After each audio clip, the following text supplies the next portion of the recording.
Real $0 to $1,000 a day case study and how we got there with one of my students. Let's go.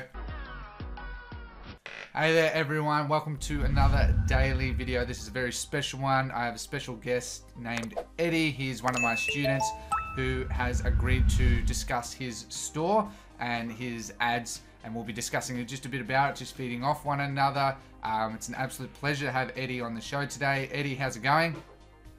It's going great, Ricky. It's going good. Lovely. All right, so let's jump straight into this anyway. So Eddie, I see today you're doing about 700 in sales, and you've normally been doing about 1,000 in sales. Is that correct? Today's just a bit of a low day. Yeah, that's accurate. That's accurate. Yeah, for some reason today is a little bit down, but it's usually like that for me on. Yeah, it's being Wednesday in the US. Most of your customers are from the US. Is that right? Yep, that's correct. Yeah. Payday, huh? They're just waiting on the payday. So, so for how much we done this month, approximately? What 12? Yeah, 12,000. Yeah. 502. Yeah. So far, yeah. Yeah, very nice with an average order value of $31. So what are you doing to at this stage, Eddie, try and improve your average order value? Well, I do have volume discounts for my product, and a lot of times people do order at least two. You know, I have some. You know, a lot of people will order one, but then I've got other products, related products to my main winner that people tend to buy as an upsell, because I have a few upsell apps on my store, which gives people an incentive to buy more. So that's been helping out a lot. So what apps are those that you're referring to? So I'm utilizing the Vitals 40. Yeah, it's a good app, isn't it? 40 app right now, and I love it. You know, it's great app. A lot of apps in all in one. It doesn't slow my my site down too much, and it's got a lot of nice apps that you can integrate into your store. Yeah, very nice. So I see here, just looking at about the last 90 days of data. So you've had some about 23,000 in sales. But so it looks like about when you got your winning product was around the end of June. Is that right? Is that when you sort of got it? The end of June? Yeah. And so we'll go into it in a moment, into your ads manager. And for those wondering as well, I'm the one actually remote controlling his machine. So thanks, Eddie. But basically, so around this time, like, what did you do to find this winning product? Like, how did you find it? What type of product is it? And I guess, how did you start marketing it? Well, I tried multiple different products, but over the course of me studying, I found that problem-solving product was going to be something that was going to be the easiest for me, being a beginner. So that's what I started gravitating towards. Yep. Problem-solving products, and the one that I found was, because it was a product that was going viral all over the place, and I found something that was not the same, but it was sort of similar to what that product was. So so you found a slight variation of an already existing successful product. Winner, yeah. And I did my research on it, looked up the reviews on it, and people seemed to love it. You know, it had high reviews, a lot of reviews, so I gave it a try. Yep. And, it ended up working for me. Oh, very nice. Congratulations. So I'm actually having a look here. So the ROAS for the last couple of days has been a bit down, has it? Is that? Mm-hmm. And yeah, it has. You were I believe prior to the call, you were telling me that, again, sort of the Sundays, Saturdays, was it Friday through to Sunday generally does better for you? Yeah. Yeah, that's pretty typical in the United States. For those wondering, like, because most people start getting paid in that's when you can start to see a higher ROAS. So as a bit of an idea for you there, Eddie, I would definitely recommend that what you should do in your case that would be best would be to on the days that do better, I would just have a look in Google Analytics, and you can have a look at the days and then determine what days you generally get the most profit. And then on those days, just bump up your budget massively and then reduce it for the days that do worse generally. That's what I've started doing a bit more, and I find it's a very effective way, because if we have a look here, your stats are pretty good. So how much, so you set the average order value is around $30. How much is the cost of goods of this item? On average, about $6.50. And is that including shipping, or is that just the cost of the item? Depends on where it's going, but at the most it's $7. You know, some places, I think maybe Australia, it's like maybe $7. Yeah, we're an expensive bunch of people, aren't we? Yeah. Yeah. Because I think they charge tax sending it there, but usually to the U.S. it's free. You know, but just certain places it's a little more, but. Yeah. But I charge about 3 times, you know, the product cost, so it kind of works out well for me. And then, like I said, that a lot of times people will buy more than one. Yeah, that's really good. So we can definitely see here, like in this campaign, which is by the looks of it, one of your bigger campaigns you've spent a bit on. Yeah, definitely seeing US and UK and Australia and Canada. So I believe as well, Eddie, like, are you looking at trying to increase your shipping times and processing times, and how are you looking at doing that? That's actually what I'm doing right now. I've reached out to a sourcing agent, and we're gonna do some private labeling. Yep. So I can put my logo on my product, and he has a fast lane to shipping, which will be 7 to 12 days versus the 8 to 20, you know, so I think, you know, that'll do a lot better for me. So yeah, and it should save you some money. Have you tried to negotiate if you can bulk buy to get some discounts? Yes, I have. So that's gonna help out a lot too. Yeah. So I think me doing that, bulk ordering and private labeling, it's gonna, you know, increase my profit margin, and it's going to make my customers a little bit more happy. So get their product back. So are you using the one that I recommended or provided you, Eddie, or you found one from? Yeah, he's good. Bernard's good. What type of discount you're looking at getting for the bulk order? Is it about 10-20%? Oh man, so I'm looking at what I'm paying now is like $6 to $7 per piece, but now I'll be paying just under $3 per. Wow, about 50% decrease. It's big, big, isn't it? And how many are you buying in total at this stage? I'm looking at starting off with about 500.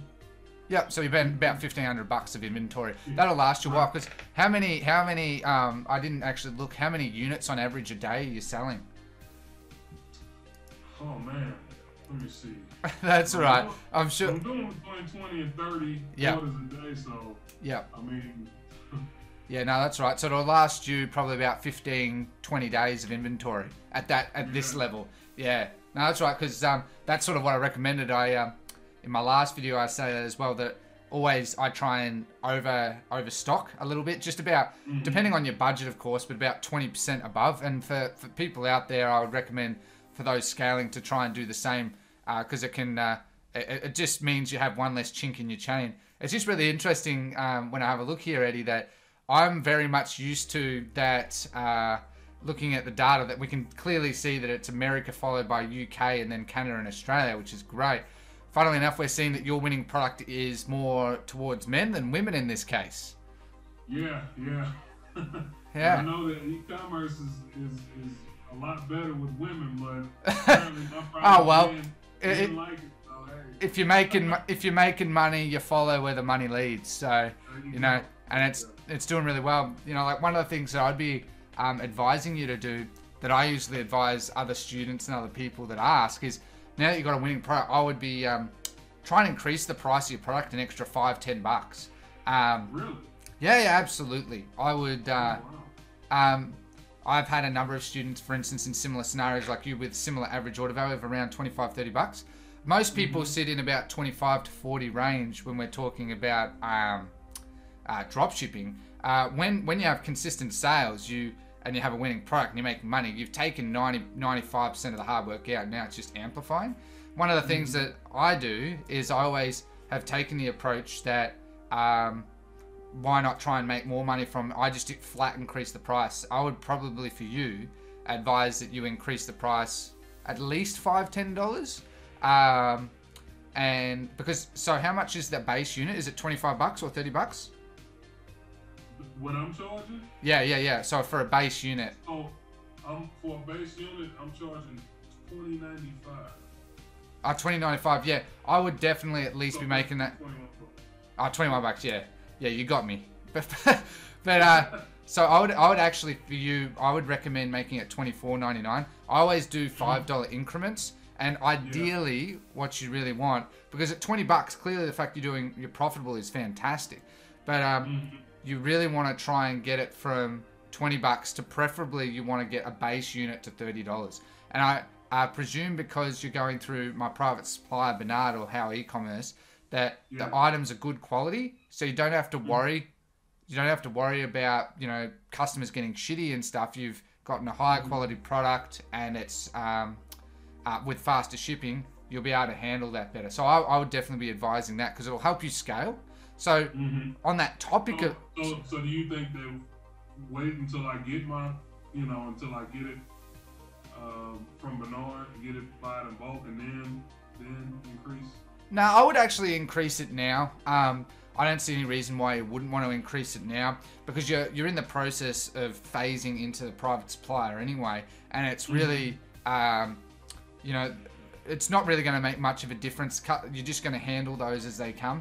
Worst case that happens is a couple of people get a little shitty. I always just say, if little people get a little bit shitty, just provide great customer service like you have been, and offer them a refund or something. Most people are very happy as long as they're not treated like crap.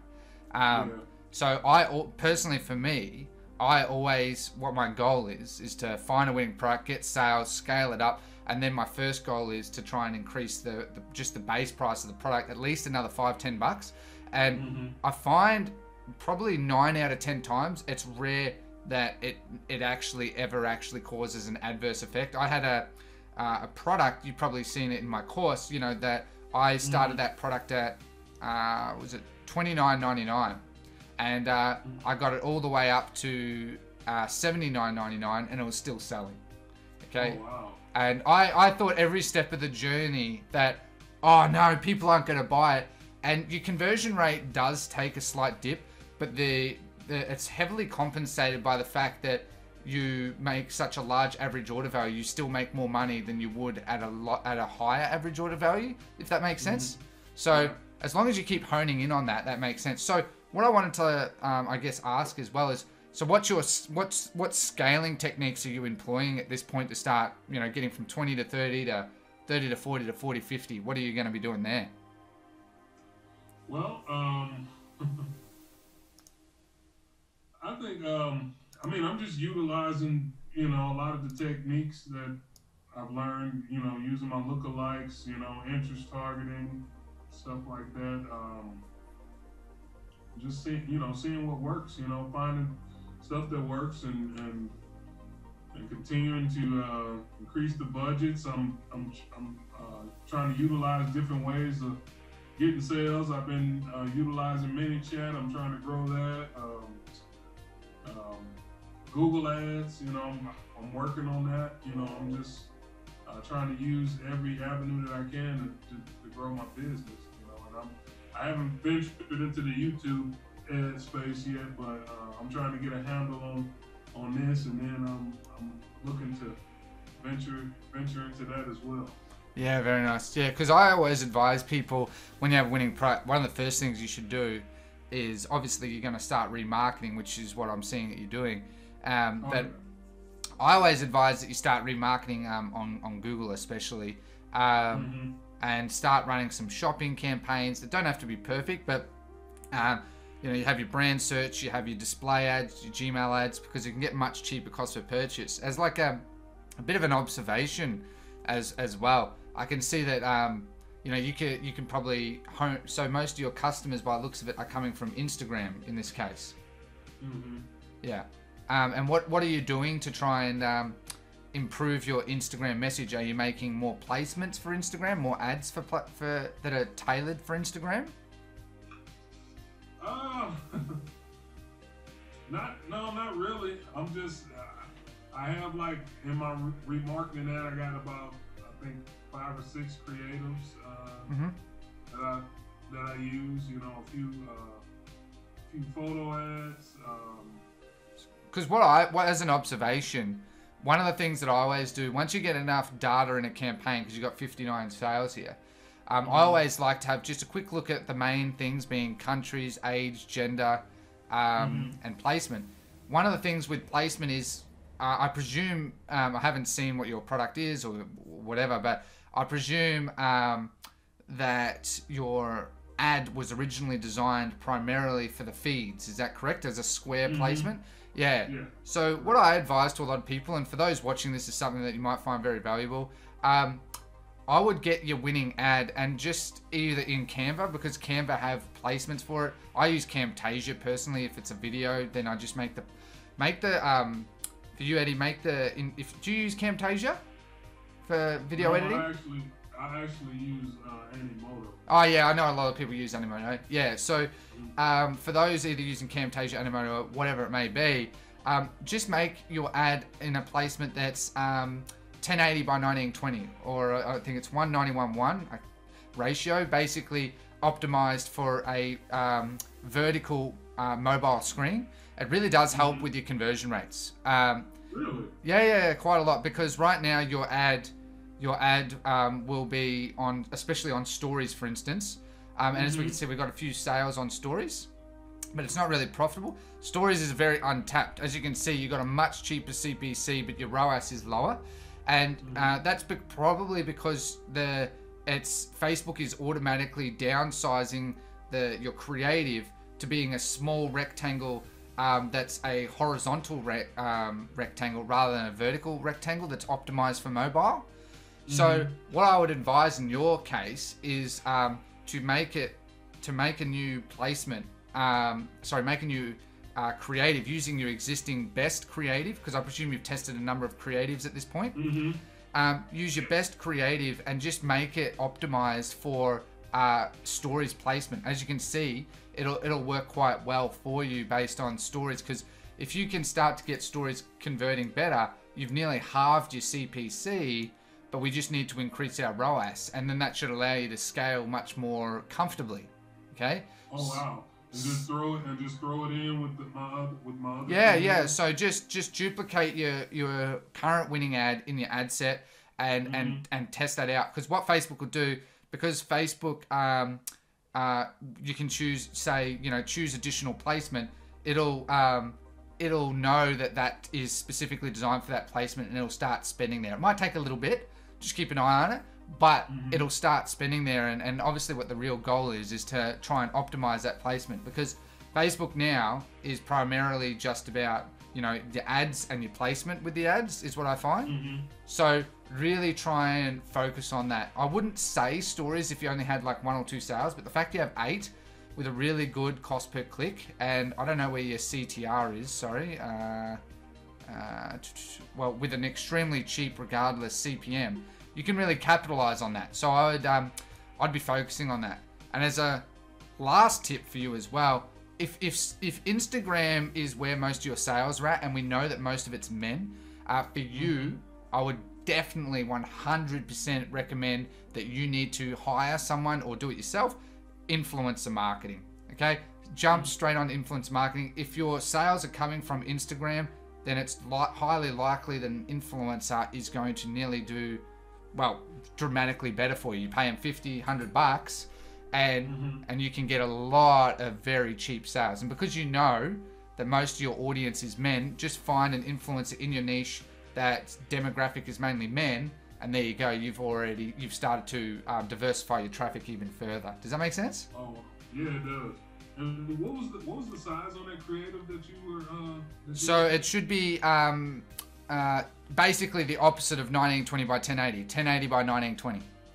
Okay, but in Animoto and that, I believe they just have the placement for phone. So like you should just be able to choose their template, and then you just adjust your video. If the video doesn't fit properly, which a lot of people ask me about, if the video doesn't fit properly, just do it like half the screen or in the center of the screen, and put like a still image for the black spots, and sort of blur it out a bit if you can, and and put some captions and that over it, so that people can still sort of read it nicely. Preferably what you want is like the placement to be full screen that.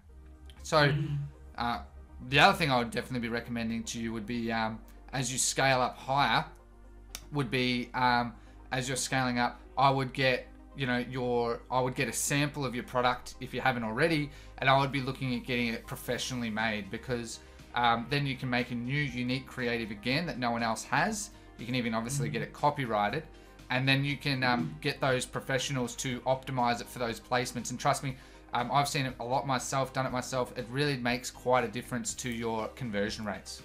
Okay. All right. So I lastly wanted to ask, so like, what's your current intention with your Google ads right now? Are you just going to be using it for remarketing? Are you going to try and use it as a new cold traffic source, or what's I like to use it for a new cold traffic source if I can.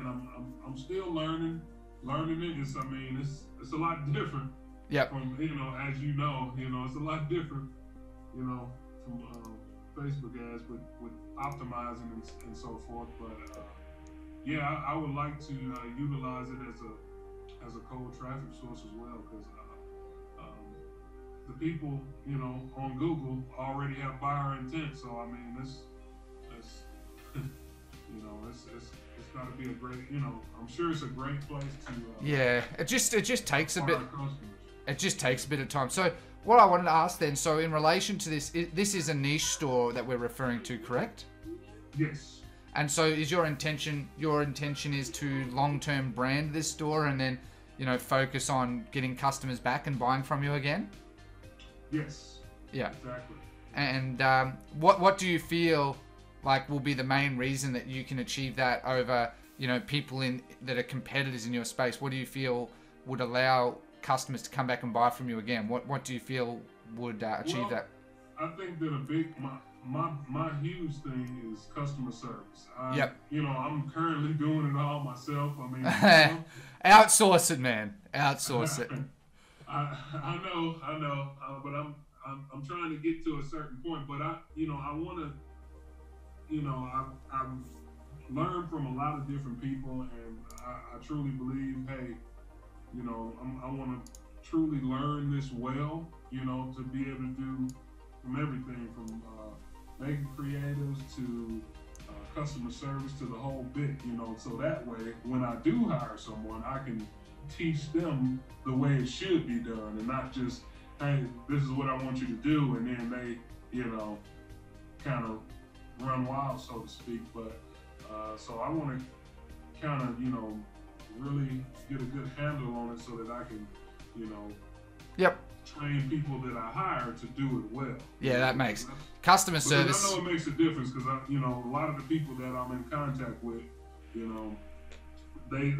kind of complain about the long shipping times, but when I'm prompt with answering their questions, they kind of settle down, and they're kind of relieved. The main thing that people are after when it comes to long shipping times is they're just very cautious of being scammed, because it's happened quite a lot. And so you definitely, that's one of the things that I recommend to most people, and that's why you probably see that I talk, as you know, I speak so much about automating it, so it saves you time while also pleasing the customer.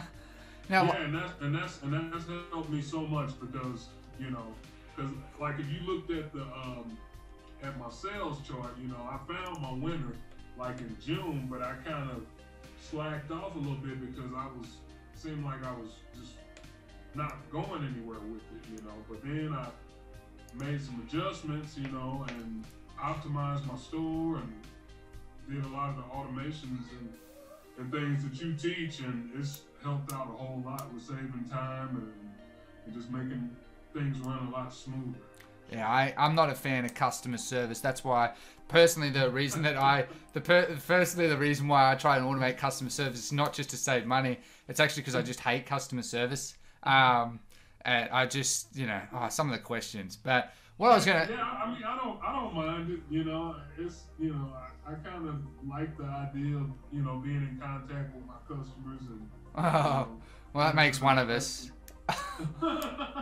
So I like making the money and giving him a good service, but I don't like talking to him every 5 seconds. But lastly, I was just gonna say, Eddie, in this relation to this campaign, for those out there as well, as I said, once you get a certain number of sales, one of the things I like to look at is also ages. And if we have a look here, in my opinion, I can see some good areas that will help you make more money as well, Eddie. You can see overall that you've got a pretty strong correlation that your audience are older men from what I see. So I wouldn't cut out women as yet, but we know that they're older people, period, which is 35 plus. And you can see how if we take out 18 to 24 and 25 to 34, then we're talking that's $500 of your budget. So in theory, you can probably see a 30-40% increase in sales by doing that as well.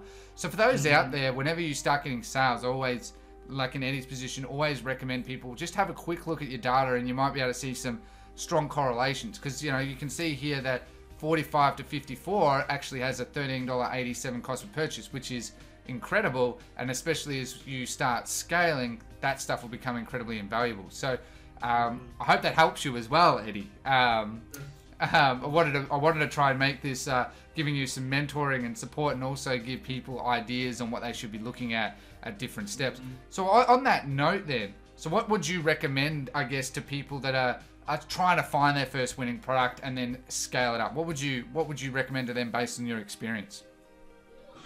Based on my experience, if you new, look for something that solves a problem. Look for, do your research. When you think that because a lot of times we can see something. Okay, this solves a problem, but do your research. Think about it. Why would a person want to have this product? Because that's something that you're gonna have to think about when you market it to them. Anyway, is why would someone want to buy this? That's what you have to think about, and look at the reviews and see what people are saying. See if it's got a lot of reviews. So when you determined your winning product, how did you find it, and did you make a new unique creative to go out to market, or what did you do at those stages? Well, what I did when I found it, I actually found that a few of the suppliers had product videos on AliExpress. Yeah, that's a great way of doing it. Yeah.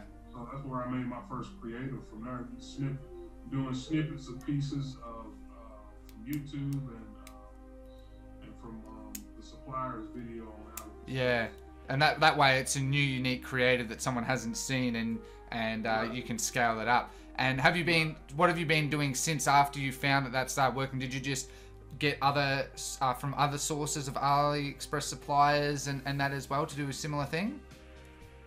So, I'm sorry, what was the question again? Yeah, no worries. So when you found you had your winning product and you started scaling up and making more ads, what did you do at that point? Did you just outsource making another ad? Did you find other? No, I make my own ads. So I hire. So I have a couple of friends that have done videos for me, and I've hired out on Fiverr. Yep. Somebody like 50 or $100 to do some tell them exactly what I want, and they'll do it and send it back to me. I mean, and that's important. Is to invest in some content that people haven't seen before. Yeah. Before. So you're saying that people should look for a need item, and how so you found that need item through what, Facebook or a tool, or you know, a lot. I got a lot of inspiration and ideas because a lot of people post videos about, okay, sell this winning product, you know, and make money or whatever. I think you do a series of it yourself, you know. So Yes, I do. I was watching a lot of those videos and just kind of getting ideas from different drop shippers on like what makes a winning product, you know. Because just like when you'll do a video, you'll give the reasons why a person might want to buy a product, you know. Because I mean, I've done, you know, I've done a lot of research on, you know, just trying to figure out what is a winning product, what is Yeah, you know, what that's to look for. that's You know, definitely correct. Like, whenever I look at a winning product, and again, like that's perfect advice for people out there that anyone watching this, you know, you should always see a win. That's why I always try and explain why it's winning product, because I could give you 100 winning products, but if you don't understand why it's a winning product, you're probably not going to market it that well. And you know, so that's the most important part, and I think that's really valuable to tell people. So thank you for that. Yeah, and that's what I would advise anybody looking for a winning product is just do your research. If that's just watching videos just to kind of get into your mind what a winning product is, and just start looking at products. I mean, I would be looking at products like for hours, just looking at different products, you know, just thinking, okay, well, would a person buy this or would a person buy that? So, I mean, sometimes it takes a while, you know, but, you know, when you find one, you know, you got to know why, you know, you got to kind of get into your mind what will make a person want to buy this, because that's what you're going to have into your head when you market it anyway. So, yeah. That's absolutely correct, and thank you so much for that. Now, I can't believe time's gone by this quick. I love looking at data and talking to people about it. I find it infinitely fascinating. So I just wanted to say thank you so much, Eddie, for agreeing to be on today's video. I really hope that this has helped people out there, and I very much appreciate your insights into the entire business and where you're at. Congratulations so much on your success. I look forward to seeing, obviously, what your future success is going to be as well once you hit 1,000. Well, you've already hit 1,000, haven't you? Your next goal is to 2,000 consistently, and so on and so forth. Yeah. So I look forward very much to seeing that. I think that this will be very valuable for people out there that are, you know, starting out through to scaling. And I hope as well that I've given you some advice that might help you a bit. Yeah, I love doing that. It's good fun. And I hope this has been very helpful to everyone out there. So once again, thank you very much, Eddie, for being on today's video. I very much appreciate your time. I know it's very valuable. And I'll catch you later. Thanks, mate. You take care. You too. Bye. That concludes today's special $0 to $1,000 a day case study. Thank you so much, Eddie. It really does mean the world. I hope you are watching this. It really has meant the world to me that you took the time to do that, and I really hope that it has helped you, my audience, to actually help you understand. Anyone can do this. Eddie has been in this game for a long period of time, and he has himself gone through many failures, and as you can see, has achieved success. And congratulations so much to you, Eddie. I really wanted to make this something that would help everyone. I wanted to make it so that you would get understandings of what I would actually think in different scenarios. Okay, this is exactly what I do when I help people around the world, whether it's answering questions in my group, mentoring, whatever. That does not matter. It's the exact same principles in any of those scenarios. So that's why I really thought that would be very valuable. And funnily enough, Eddie, I think you actually got a lot of value out of it as well. So that is awesome. I'm really glad that it's really helped you, and I hope to see future success, more about that as well. So I really look forward to it. If you did enjoy today's video, be sure to like, be sure to subscribe, comment down below, crush it to go on the chance to win a 30-minute call. Today's winner is announced in the description down below as well. I hope that you took plenty of notes. Be sure to rewatch this. It is really valuable. This is exactly what we do as marketers, our bread and butter, to be able to scale our business, okay? So this is super valuable. Be sure to rewatch. Be sure to have a lovely day. Take care and goodbye.